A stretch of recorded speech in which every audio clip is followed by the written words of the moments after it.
Welcome to Cinema Sketches. I'm Dan Beasel, and I'm an artist with a love for movies. Finding artistic inspiration can be challenging, so why not draw inspiration from those movies? Watch as I create whatever art the movie inspires, and listen as I share my thoughts on the film. Be sure to like, subscribe, and activate those notifications to help the channel. Today, I'm drawing inspiration from the 2024 film Presence.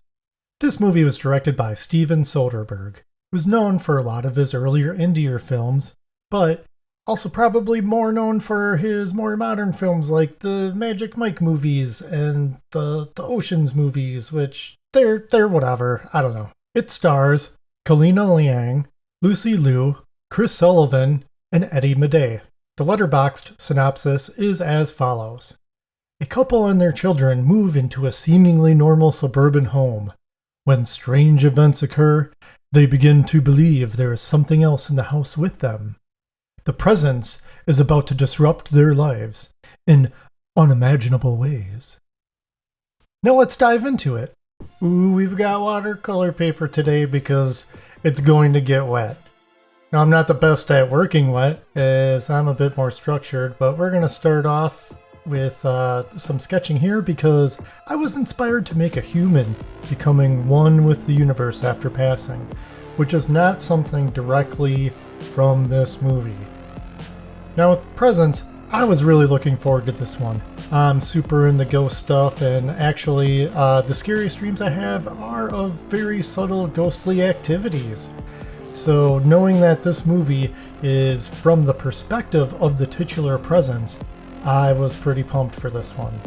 The Presence mostly follows the daughter Chloe, whose friend had recently passed, and apparently a few girls have also died from drug overdoses, including her friend.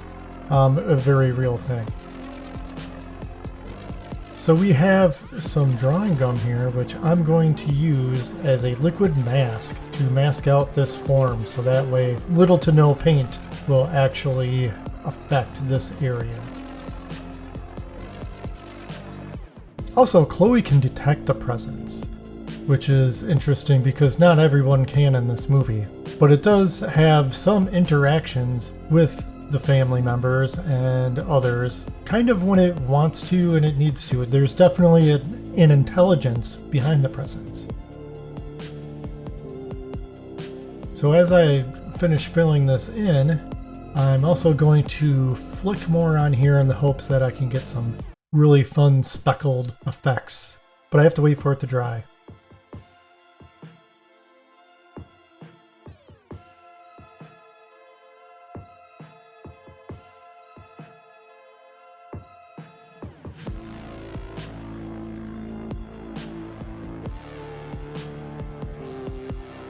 Alright, so now that it's dried, I've got some water here I'm going to spritz on with a little sprayer, and then I'm going to come in with a multitude of watercolors ranging in different tones, different colors here. I'm going mostly for like a bluish, purpley, pinkish background here. Just having fun with it, letting it kind of ooze and drip around here and run down.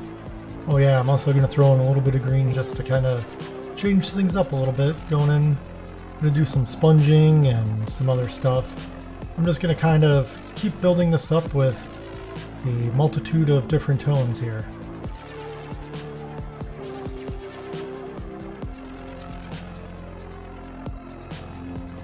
Yeah, the presence, it freaks out some people who can detect it, like Chloe, especially the medium lady who comes to visit, but unfortunately my feeling of unease surprisingly doesn't arrive. And I know a lot from personal paranormal experiences. I mean, this presence does act out from time to time, but for the most part, it remains harmless. In one scene, it actually helps Chloe put her books away, which kind of looks funny because it reminded me of an old episode of Bewitched with the way things move. That kind of took me out of it. But this movie is also mostly family drama. The mom is mainly about the son, who's just a popular douche. Dad is afraid the mom's business dealings may get him in trouble as well, and he's starting to think divorce. The daughter is mourning her friend while living in her brother's shadow, So she starts seeking the attention from her brother's new friend, who's not really that good of a dude.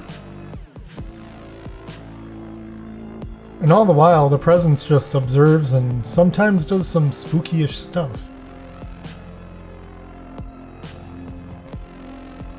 So now I'm just kind of peeling away the masking as the watercolor has dried to reveal that, yeah, look, it pretty much worked. I'm going to go in, erase any pencil lines in there, and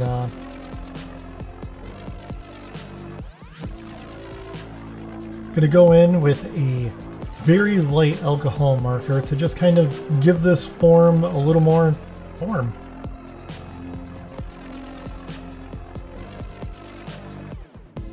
Just kind of going in, and I'm going to also blend it out a little bit with my blender here. Adding some extra effects here with a, hey look, I've got a longer white colored pencil now.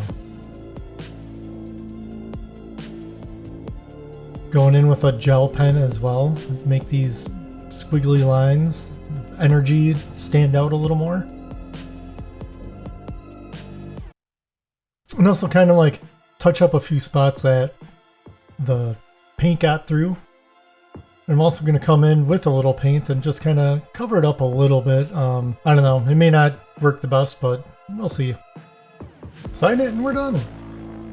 So yeah, even though this is an interesting setup and it sounds like it would be a spooky good time, the house is just too damn gorgeous and the movie looks too good. I mean, I would totally live in this house even if it were haunted.